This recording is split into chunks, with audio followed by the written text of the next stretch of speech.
Good morning, everybody. And welcome folks who might be visiting us for the first time. Welcome to beautiful, familiar faces. Welcome to those who are joining us on Livestream in real time or later. It's wonderful to be together.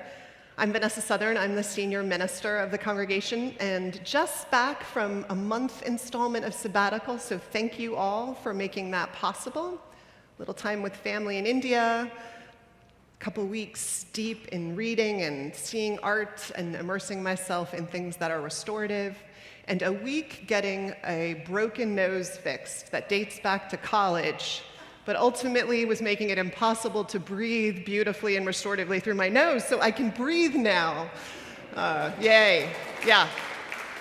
I was hoping I would be infinitely more patient because I'd be sleeping better and cognitively super sharp, but none of that's shown up, but I'm grateful to breathe, so thank you for all, and thanks for everything that you all did during sabbatical. It's always wonderful to see, to know and trust, because you love a place, that church goes on beautifully without you. So, and then lovely to be back and part of the mix. So thank you for all that all of you always do and did during last month, and I'll come back to some of that at the end.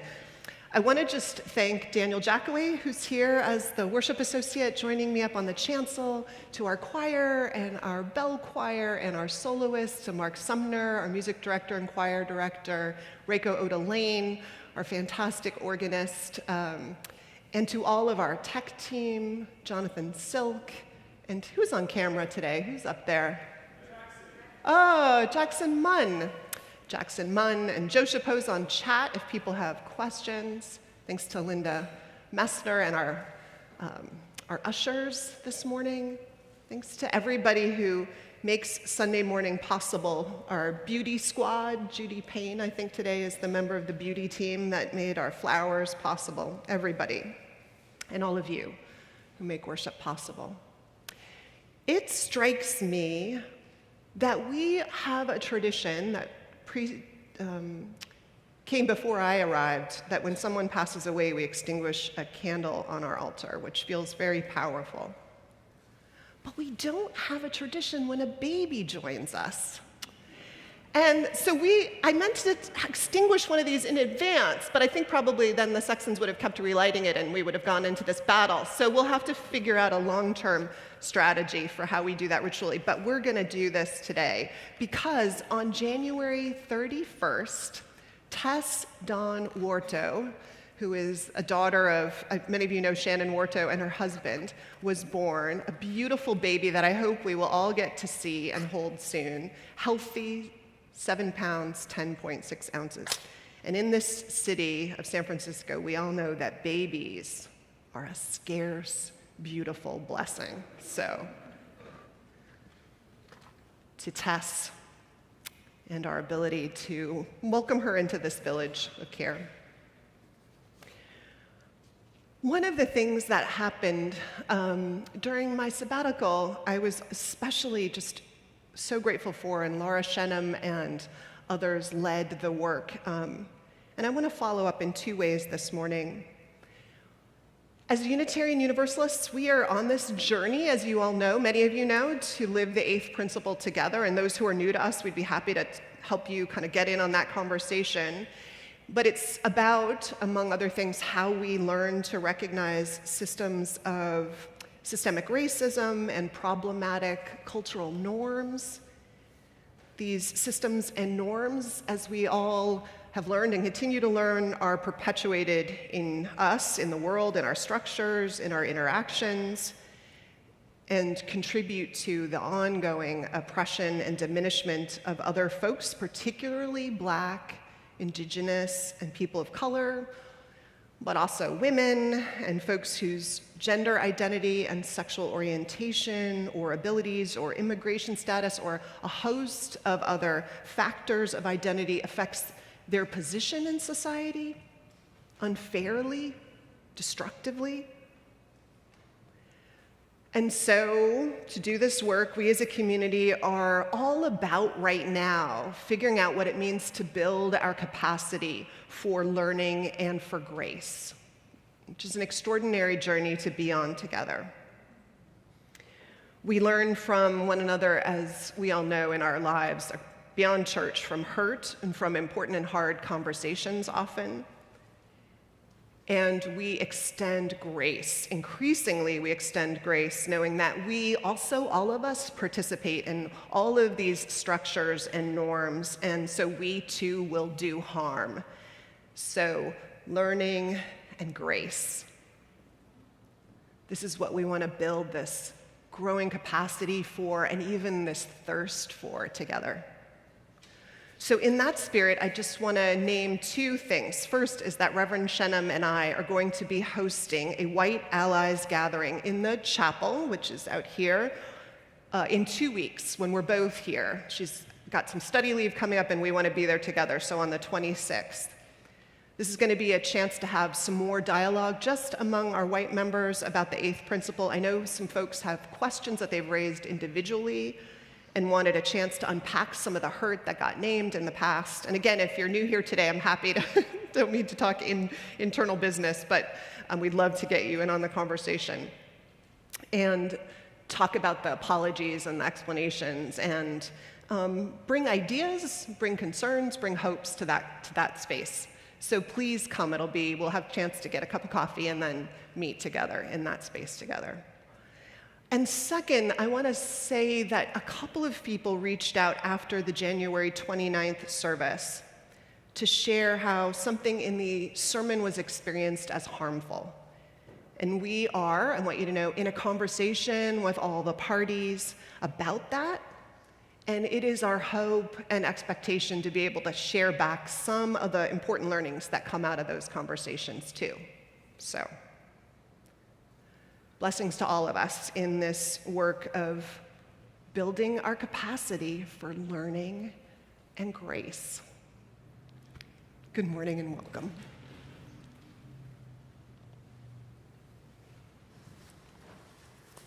Now please join in our unison chalice lighting. The words are in your order of service.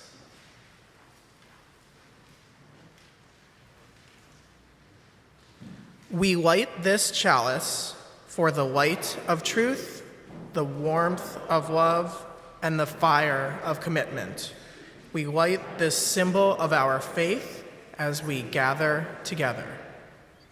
And now please rise in body or spirit and join in hymn number 1, May Nothing Evil Cross This Door, found in your gray hymnal.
You may be seated.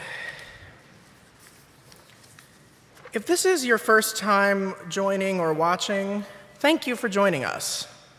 You can be emailed our weekly newsletter and link to the order of service and Sunday live stream every week if you fill out one of our connections forms. They are on the welcome table outside of the sanctuary or available through a link in the order of service or video description of today.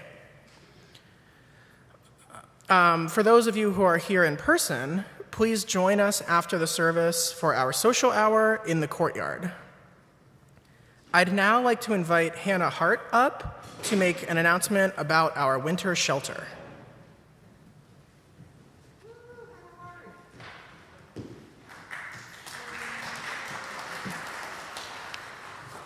Good morning. It's really wonderful to see everybody. And yes, I think I'm by now familiar as the person who keeps asking you to get up early in the morning. Our winter shelter is starting on Monday. That's our first dinner service, and we will be serving 7 dinners and breakfast 5 days a week, so Sunday through Thursday. And I really want to invite those of you who are thinking about volunteering but haven't signed up yet to think about what it would mean to you and, more importantly, what it means to our neighbors to serve. There's just nothing more elemental than providing shelter, comfort, and food to folks who are isolated, suffering, and in need. And we all say that we want to be of service, and here's just a wonderful opportunity to challenge yourself, to stretch a little. So let me just tell you, if you sign up for a breakfast, you show up here at 5 in the morning and you find me or Gordon or Rich Gross as your lead chef welcoming you, bright-eyed and bushy-tailed or a little bleary, to cook breakfast. You'll be bossed around and told what to do in a very comforting and friendly way, as Howard and Jan know. And we'll cook our breakfast, we'll serve it at 6 a.m., we clean up, and we're out as the sun is rising. You don't have to have any experience, and all are welcome, especially our new folks. I would encourage you, this is a chance to serve and also to meet wonderful community members. The folks who get up at 5 in the morning are generous, good-spirited, maybe sometimes a little grumpy, but we all put each other in a good mood. We also have dinner service for those for whom getting up in the morning does not work. The dinner service is from 5 to 7 p.m., and again, there's a lead chef to help you figure out what to do. This is a really great way to meet community members, and it's also a way for us to interact safely with some neighbors whom in the street maybe we might not feel so comfortable with, but we're able to really see their humanity and learn about ourselves and others through service. So I'll be outside with Ben Bear. We'll be taking sign-ups. I have a list of some specific dates where we really need folks, so please come and find us and sign up.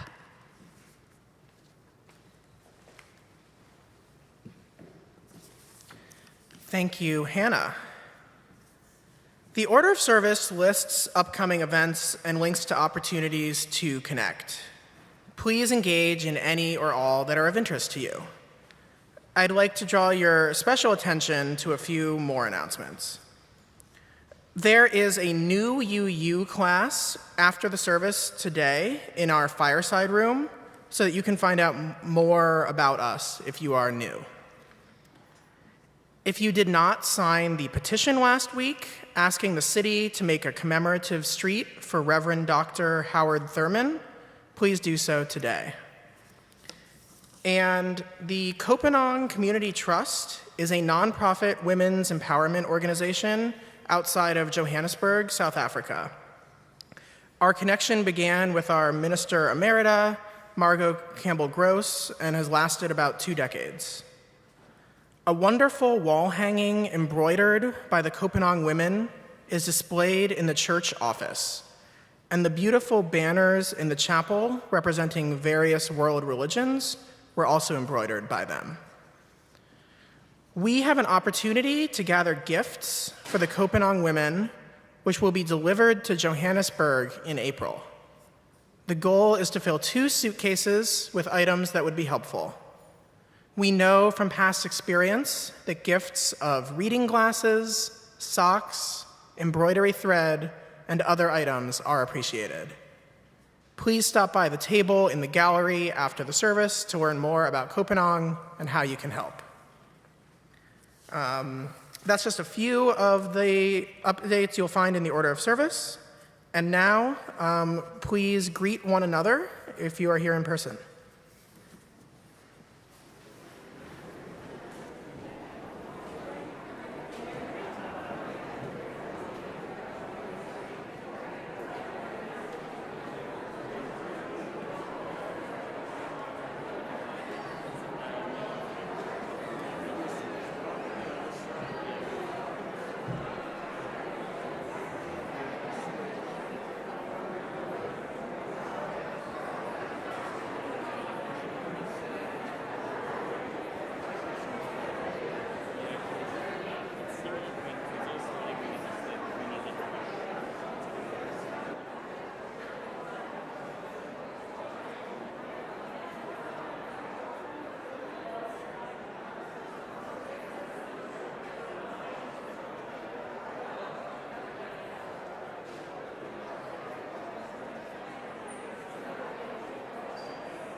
We're all going to speak very slowly so Reiko has time to get back up to the organ.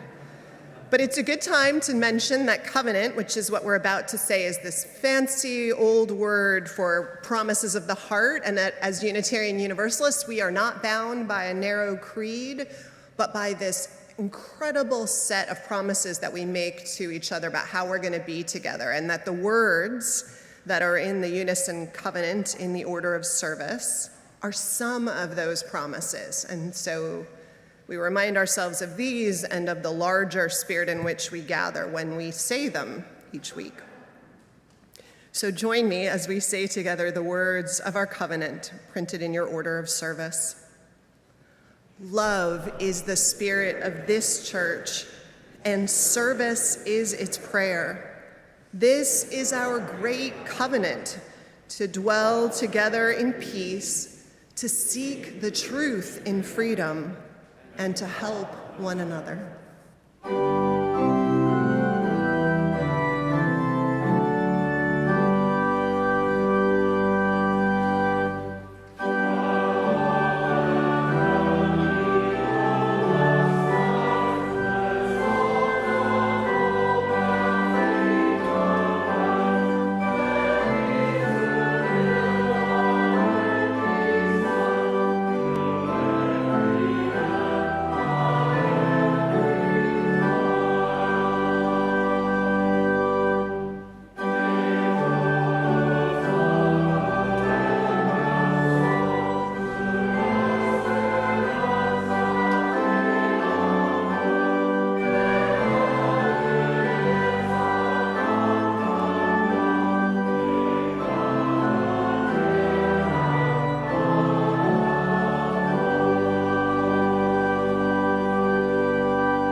In college, there was a relationship that I stayed in for too long.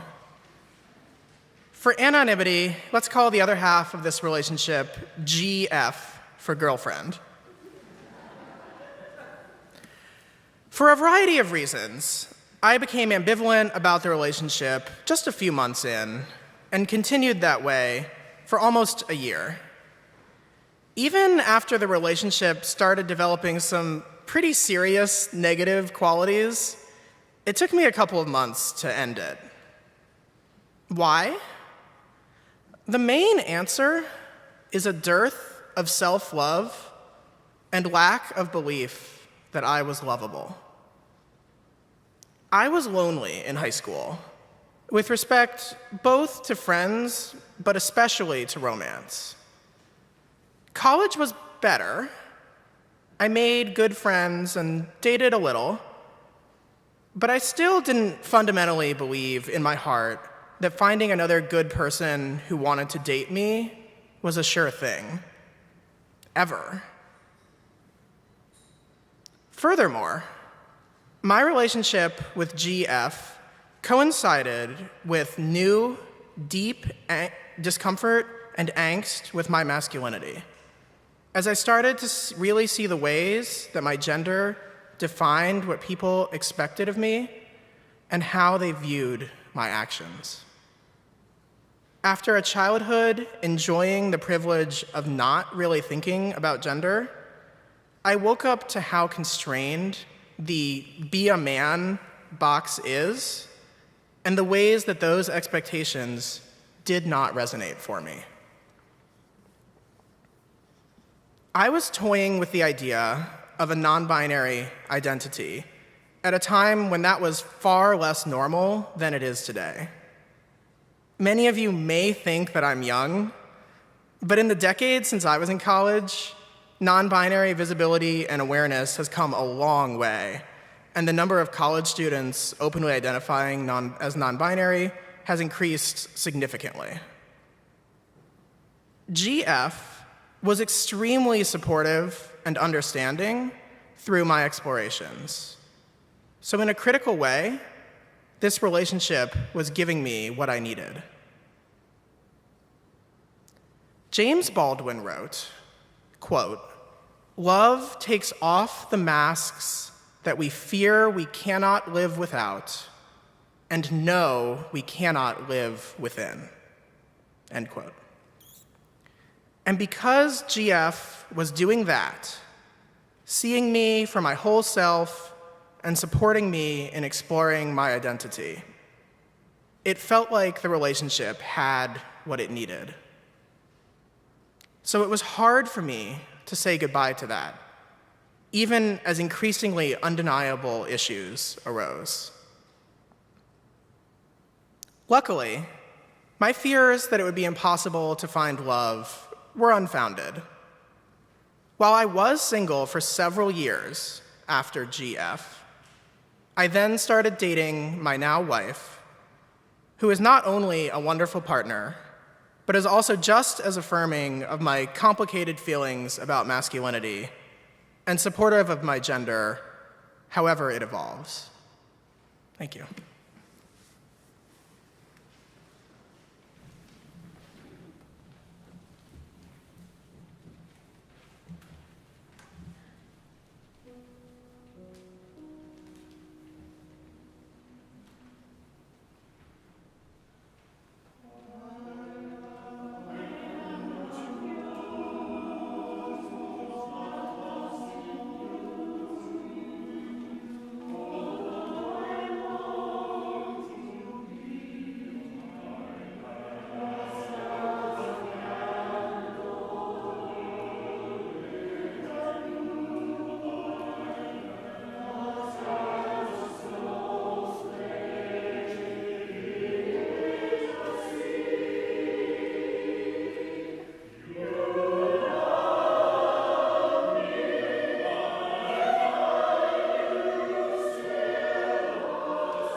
Life is this wild paradox that's full of heartbreak and brokenness and also stunningly alive with beauty and grace. As people of faith, we deny neither, but rather we live between and among both, inviting one another to step into this world as witnesses and participants in the whole of it. And it's helpful to have spaces to hold the hard parts. Let this ritual be one of them. This morning, we ring our gong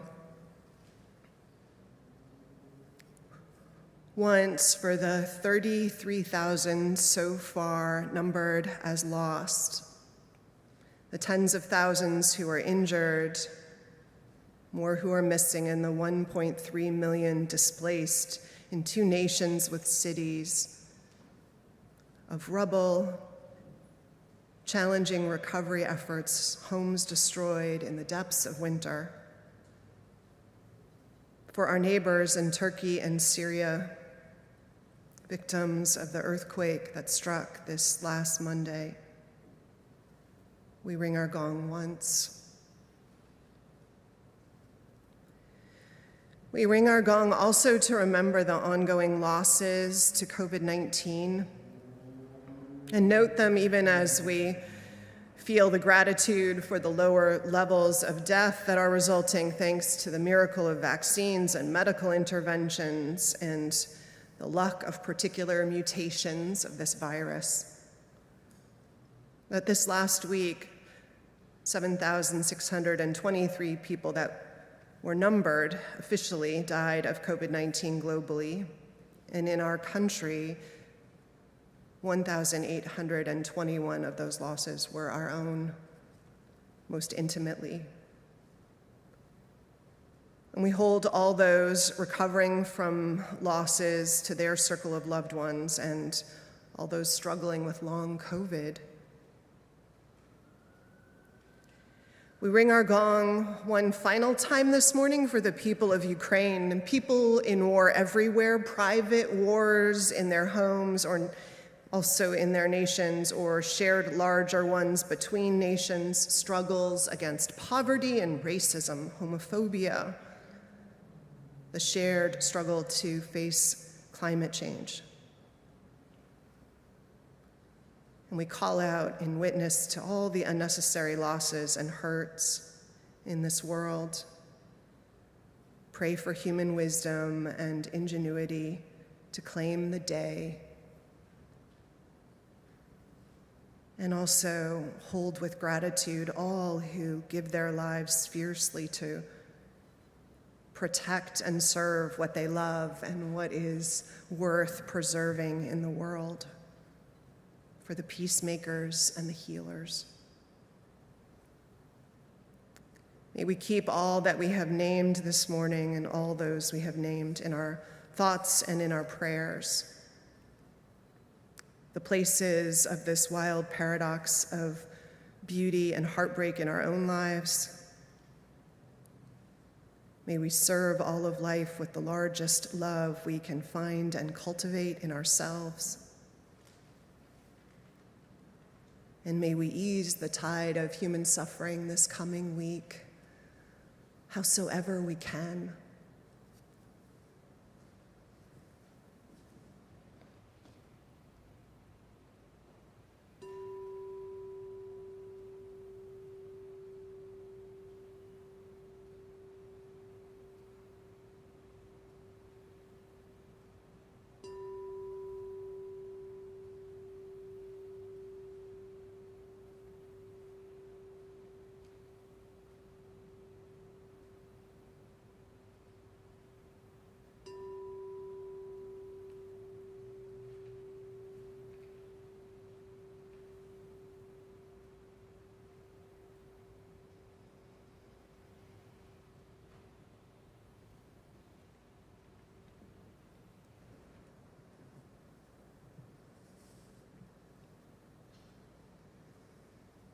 I'd invite us to center our bodies, center ourselves in our bodies.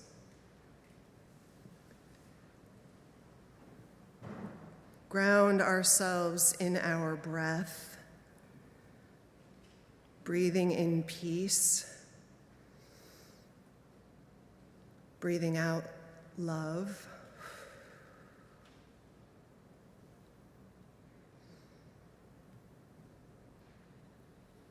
In a world with sometimes too much noise and a church service with often too many words, let's make time to be quiet in one another's company and luxuriate in shared silence and its wonders. I invite us to share some quiet together.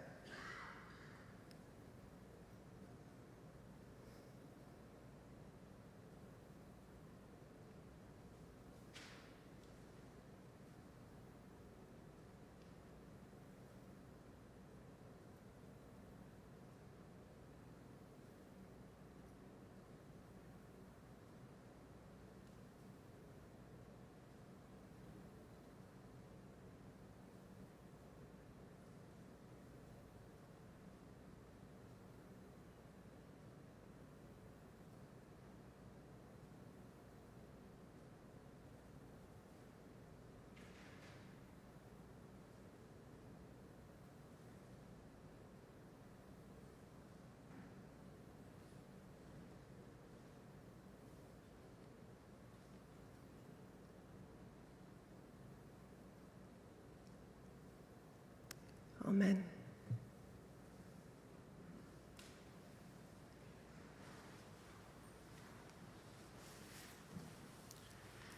Our offering this morning will be taken for the International Federation of Red Cross and Red Crescent Societies for people in Syria and Turkey. Our heart goes out to everyone lost and everyone who is now recovering.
I remember a wedding I once performed, and when we were planning it, the mother, and I don't normally allow mothers or fathers into the planning, but this one insisted.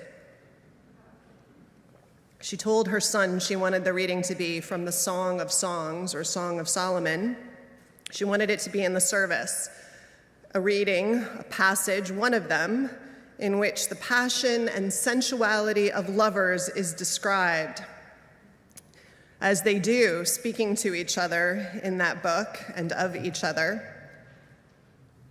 Some scholars and lovers of this book see it as a metaphor, the lovers speaking to each other, a metaphor for the relationship between God and God's people, always passionate and adoring and alive. But this mother meant it in the more literal way for her son and his soon-to-be spouse. How beautiful you are, my love, how very beautiful. Your eyes are doves behind your veil. Your hair is like flocks of goats moving down the slopes of Gilead. There are better and worse passages, or ones that translate better or worse through time. Your lips distill nectar, honey and milk are under your tongue. Your channel is an orchard of pomegranates with all the choicest fruits. That one I'm not unpacking in worship. But we are sex positive as Unitarian Universalists, and if you really like it, I imagine book sales of the Bible will go up in the neighborhood, and you can blame the Unitarians, which might be a first in recent history.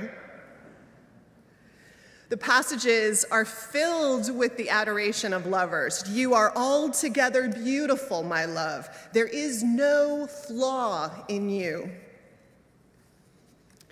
Poet Maxine Kumin wrote a poem called After Love, that again is both a literal poem about lovers, but also has a larger metaphorical layer for me.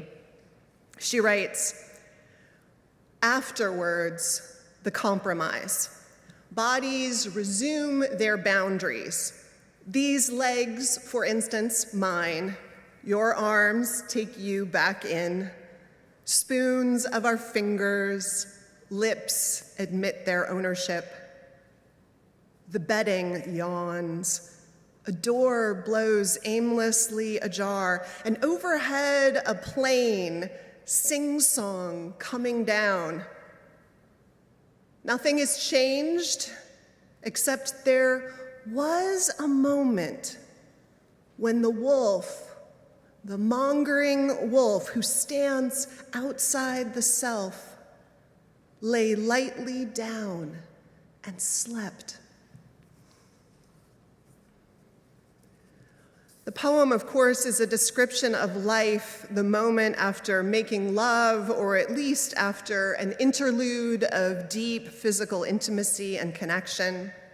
The poet writes of that moment when bodies intertwined are being separated out again and coming back to their owners. She speaks of that time after the world got shut out briefly in the passion of it all, when the world breaks back in again, the airplane overhead, the thwack of the door in the breeze.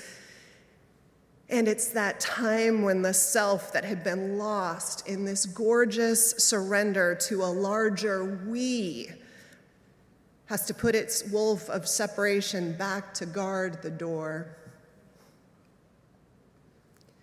There is so much that is powerful and important about love and falling in love. That sense of intoxication with the gorgeousness of another. That way we see each other in all the extraordinariness of our facets. Perhaps we see them like God, if you believe in a God, or imagine how one would, if we constructed a God, work in the world, if she did exist, seeing past all of our flaws to the miracle that we are all the time. Lovers see each other that way. Love, especially when it is falling and fierce sees the other that way. Friends who find each other with that sense that they are like soulmates, have that vision for each other. We have our new UU class today, and one of the reasons that I always love going to that class is that often people who come new to Unitarian Universalism see us with those eyes.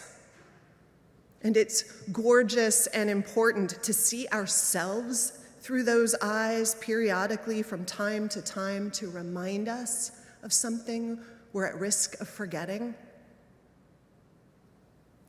It's also gorgeous and important, and I would say if you can stand the language, and I know we have lots of different comfort levels with language and religion and our spiritual lives, but I would see it as sacred and holy to see the world through the lover's eyes periodically. To be reminded also of that powerful loss of the self. Instead, reminded of that other thing, that merging, that embodied experience we have in certain moments of our connection and participation in a larger we, to have the wolf of self-protection fall asleep in a place of trust and surrender.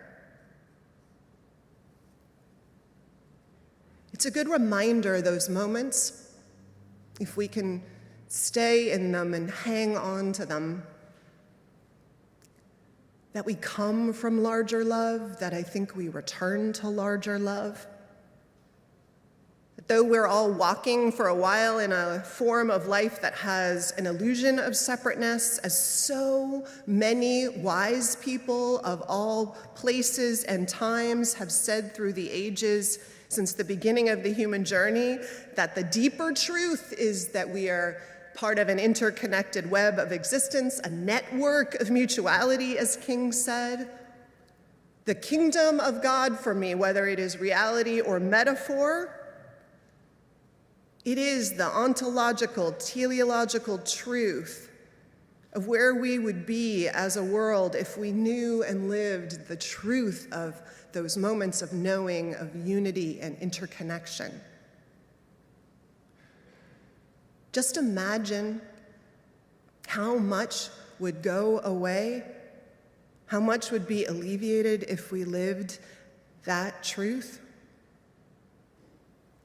How much of what we rang our gong for this morning so we had a way to hold it together would vanish or be caught with deep care and abundant and vast resources, human, financial.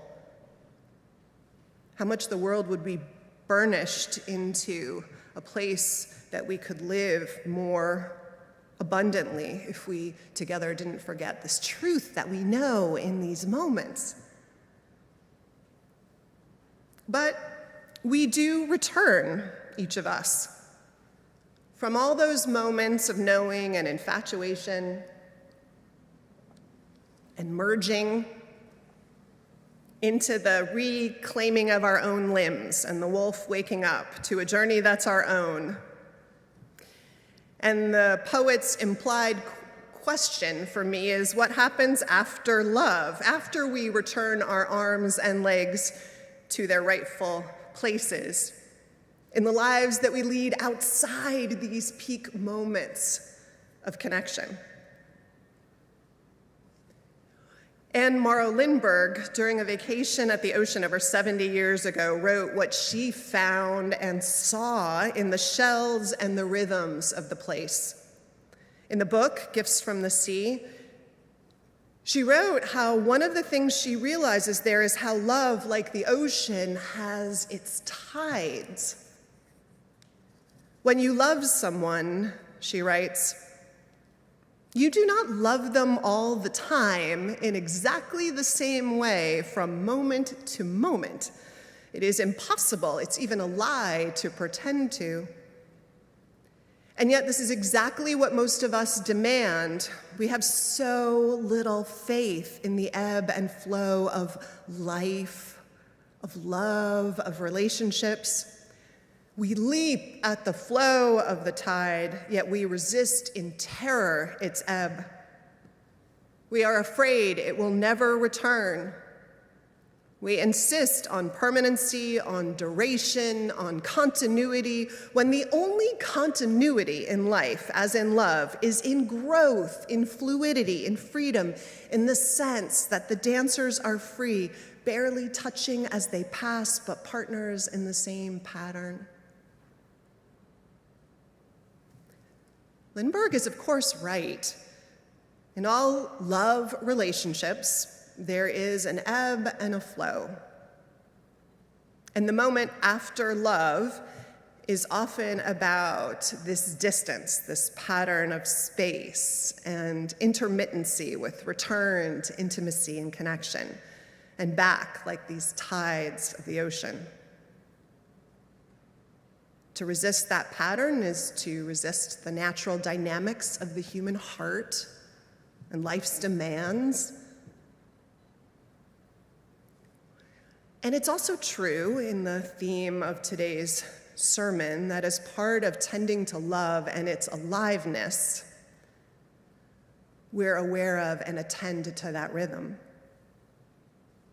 Because as you all know, sometimes if we get too busy or stop seeing one another with the lover's eyes, then we're at risk of the sea receding too long and too far.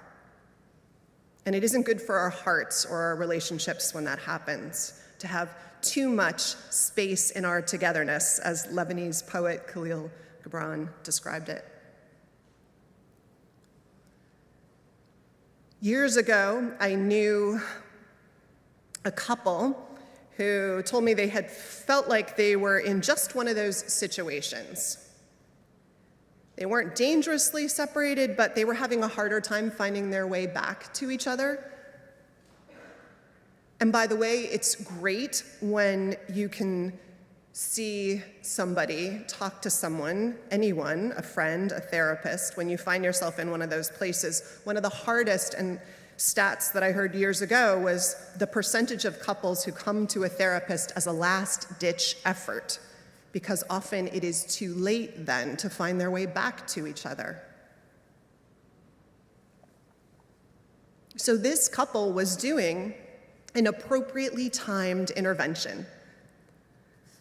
The therapist met with them once, and the couple shared their struggles, and the therapist listened and asked a few questions and listened some more. And at the end of the session, her advice to them was, date night. You two need a regular date night.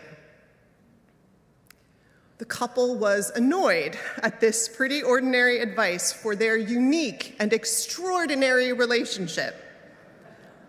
And I'm not clear if date night happened, but a couple of weeks later, they went back for their second session.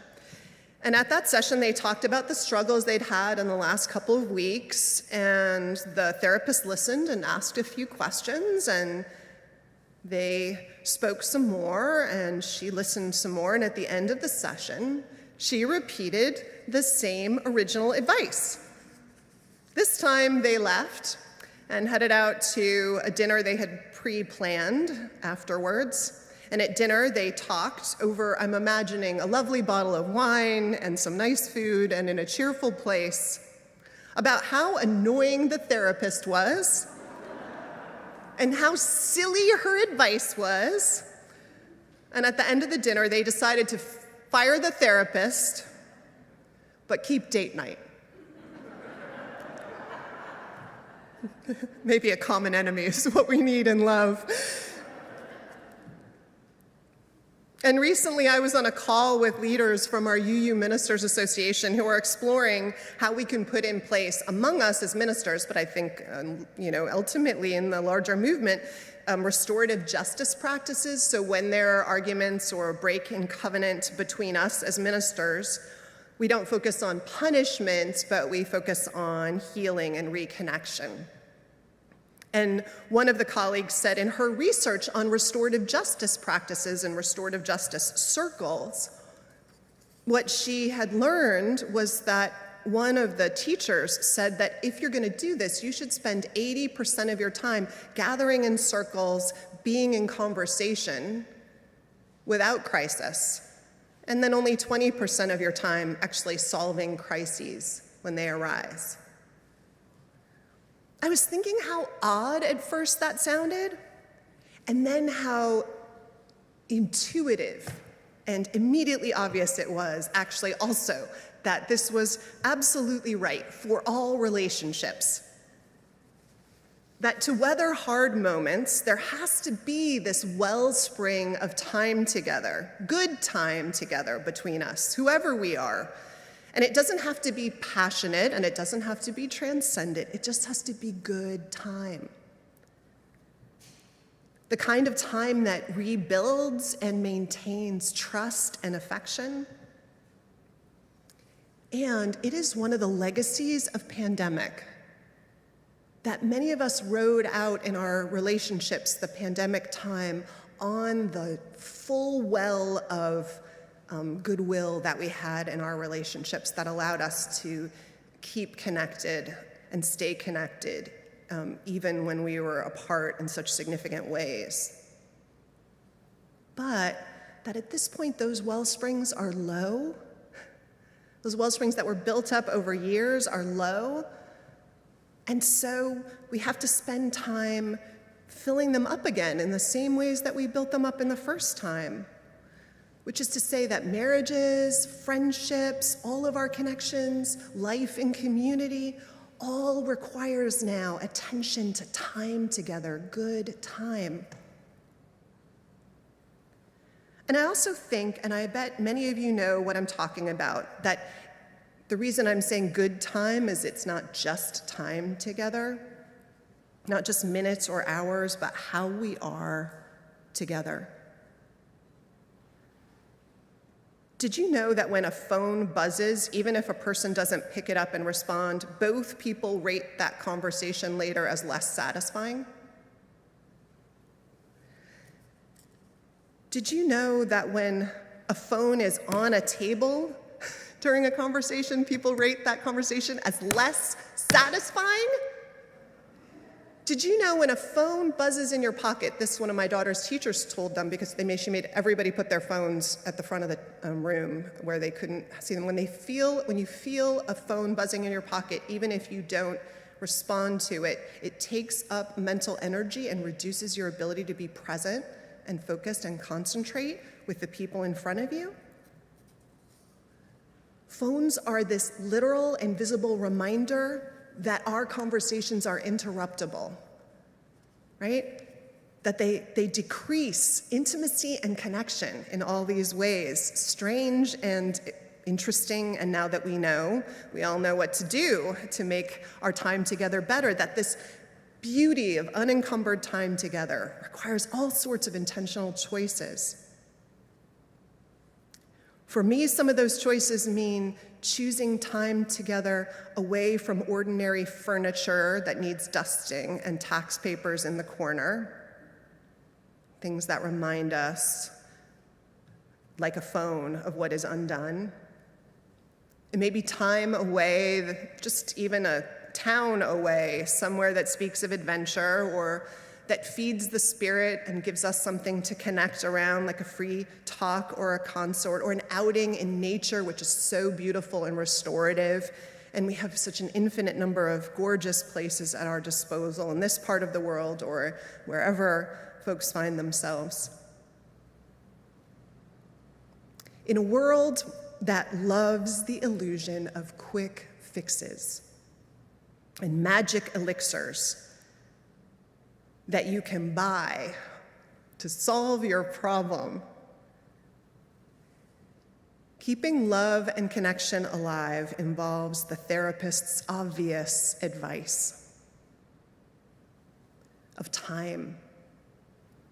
Time that's carved out for joy and attention, that speaks of the importance of the relationship in a way that is increasingly countercultural refusing to be distracted. It's almost an act of revolution lately against a world that is built around a model of economics that asks us to be maximally productive in some measurable, efficient way, right? Measured by GDP. So instead, we all need to start to channel increasingly our Bhutanese spirit, right? And figure out what it means to measure life and productivity by gross national happiness, which is to say, by centering love and connection as part of this revolutionary inquiry, since that actually is what fundamentally keeps us happy in a world that has an epidemic of loneliness, because we haven't been doing that as much as we should. Lorraine Hansberry, the playwright and author, the first African-American playwright to have a play produced on Broadway, I read recently. She once said, "Eventually it comes to you, the thing that makes you exceptional is also what makes you lonely." I think that's, Daniel, a little bit what you were talking about and touching on also in your reflection. This deep, gorgeous human need that we have to be seen and cherished for what makes us unique and different, and this deep human need to be connected and loved in all of our shared humanity. That experience, that feeling is often what's so central and why it's so intoxicating to fall in love or meet a soulmate or maybe find a church. It's gorgeous and it's powerful and it's a gift that we can give each other to connect with this intent in mind, to pay attention, to protect time and attention. I think when we're doing the work here of attending to the harms that we have been, it's really centered in that work too, right? It's about caring so much. You listen deeply and you begin to stand in another's shoes and listen deeply to their life and understand the layers of the world that is theirs that might not be yours, and find a way back and more deeply connected to each other. It's such a stunning act of love. Keeping love alive, folks. It's beautiful business. Requires time and attention and intention and vulnerability and generosity to fill all those well springs of trust and affection so we can enjoy the good times and get through the harder times better. Maya Angelou and her wonderful poem that I reread recently called "I've Learned," which I encourage you to go look at again and read for the first time if you haven't, ends with that famous quote that most of us know, even if we don't know the poem, where she says, "People will forget what you've said and people will forget what you did, but people will never forget how you make them feel." So may we make one another feel cherished, seen with the lover's eyes and heart, and all that that means for each of us, given our own unique person and identity and journey, and may we each also feel seen and loved and held and known. My friends, my beloveds, may we keep love alive among us. Know that as this revolutionary act and choice it is every time we do it. And may we be blessed to see the changes in our own lives and in the world we leave behind in the wake of such a revolution. Happy Valentine's Day. I love you all. Amen. So we've been talking a lot about what happens when the heart is in a holy place. Let's sing together in our teal hymnal, if it's not in your order of service, hymn number 1008.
I invite you to remain standing if you're standing and put down your hymnals. If you have someone next to you who you know well enough to hold hands with, feel free to hold hands. Little ways we make visible that interconnected web of all existence of which we are a part.